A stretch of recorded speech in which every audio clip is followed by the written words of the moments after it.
Good morning प्यारे बच्चों, क्या हाल चाल। आशा करता हूँ आप लोग बहुत अच्छे होंगे। तो मेरे पास लोग पुनः लेकर आए हैं फिजिक्स का एक न्यू और बहुत ही मोस्ट इंपॉर्टेंट क्वेश्चन। तो आज का हमारा क्वेश्चन है कि मेरे पास लोग ट्रांजिस्टर किसे कहते हैं। एनपीएन ट्रांजिस्टर की कार्य विधि को समझाइए। एनपीएन ट्रांजिस्टर की कार्य विधि को समझाइए।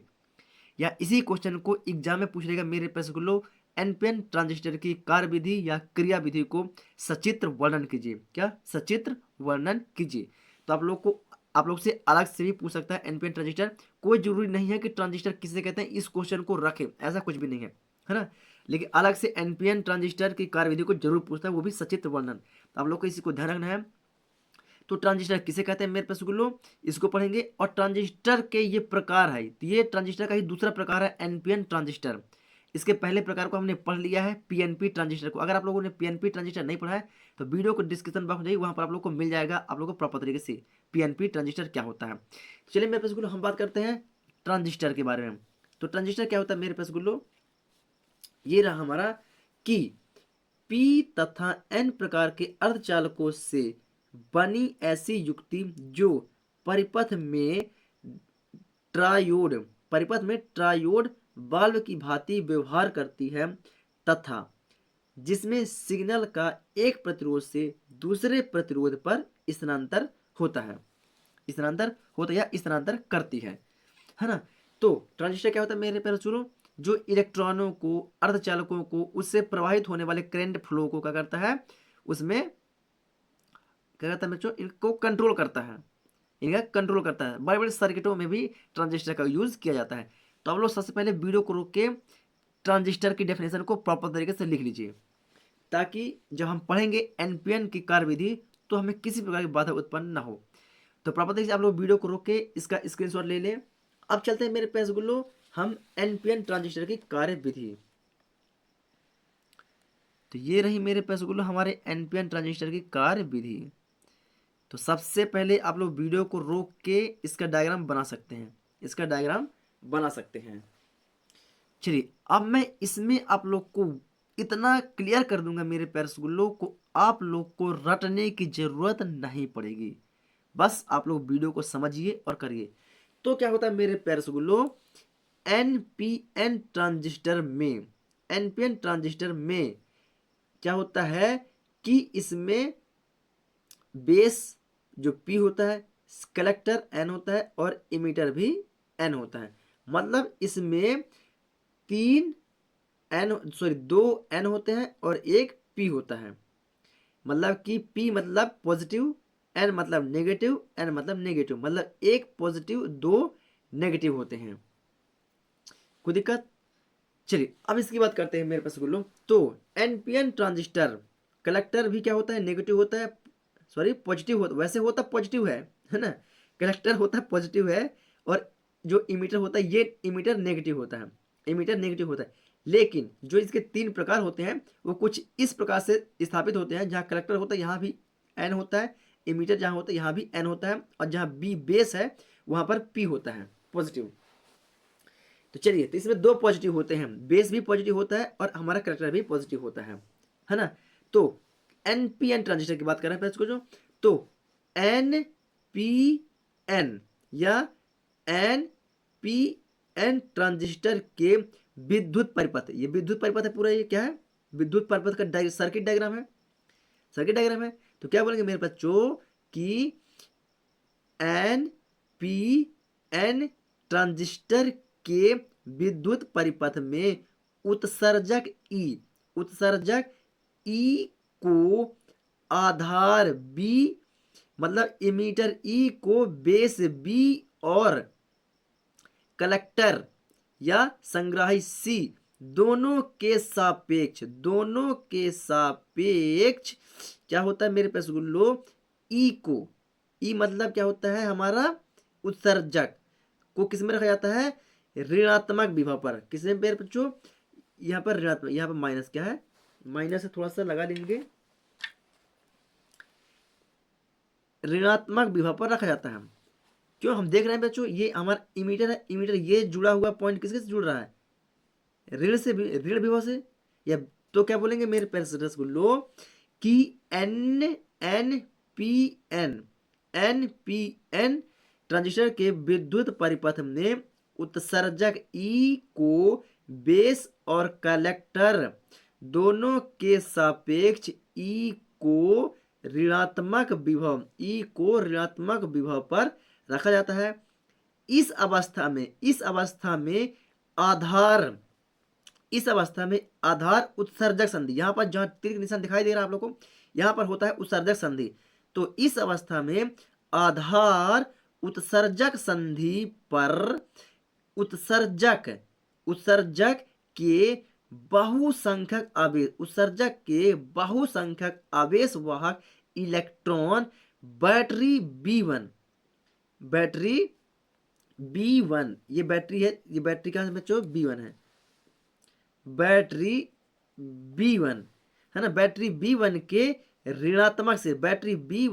ऋणात्मक सिरे से क्या होता है, प्रतिकर्षित होते हैं। यहाँ पर जो हमारे उपस्थित थे मेरे पैरसगुलो, क्या उत्सर्जक संधि पर उपस्थित थे, वो क्या होता है, हमारे बैटरी B1 के ऋण सिरे से क्या होता है, प्रतिकर्षित हो करके या प्रतिकर्षित होते हैं। तो प्रतिकर्षित हो कहाँ जाते हैं, आधार की ओर जाते हैं, कहते हैं आधार की ओर जाते हैं या आधार की ओर गति करने लगते हैं। तो हमको पता है जो आधार होता है पतला होता है, जो हमारा आधार होता है मेरे पैरसगुलो, ये बहुत पतला होता है। तो पतला होने के कारण अधिकांश इलेक्ट्रॉन जैसे लगभग 98%, अधिकांश इलेक्ट्रॉन अर्थात 98% आधार को पार करके मेरे प्यारे रसगुल्लो कहाँ चले जाते हैं, संग्राही में पहुंच जाते हैं। आधार को पार करके संग्राही में पहुंच जाते हैं और बहुत कम इलेक्ट्रॉन लगभग 2% आधार के होलों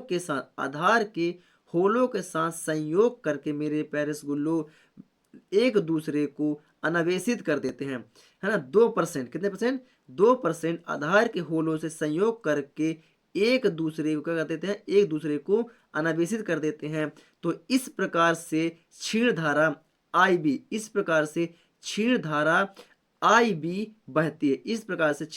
IB बहती है। यदि उत्सर्जक धारा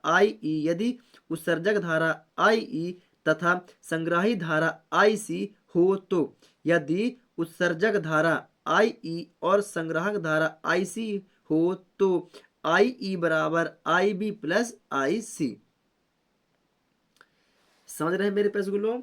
चलिए, नहीं समझ में आया तो एक बार मैं पुनः रिपीट किए दे रहा हूं। अगर तब भी समझ में ना आए मेरे पैरसगुल्लो, तो इसे आप लोग एक बार नहीं, 2 बार नहीं, 4 बार नहीं, 5 बार पढ़िए मेरे पैरसगुल्लो, तो आप लोग को प्रॉपर तरीके से कंठस्थ हो जाएगा। क्या हो जाएगा मेरे बच्चों, प्रॉपर तरीके से कंठस्थ हो जाएगा। इसका थ्योरम भी मैं आप लोग को लास्ट में वीडियो को दूंगा, जिससे आप लोग को और भी आसानी होगी पढ़ने में और समझने में।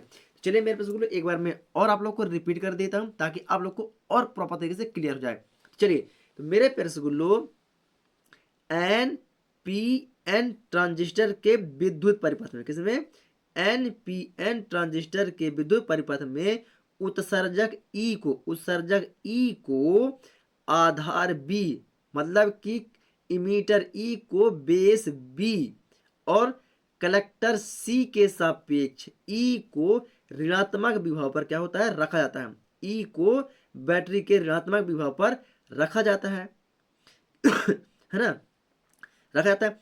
इस अवस्था में मेरे पैरसगुल्लो उत्सर्जक होल या उत्सर्जक संधि पर उत्सर्जक के बहुसंख्यक आवेश, यहाँ पर उत्सर्जक होल होता है, क्या उत्सर्जक होल होता है, तो उत्सर्जक पर या उत्सर्जक के बहुसंख्यक आवेश वाहक इलेक्ट्रॉन बैटरी B1 के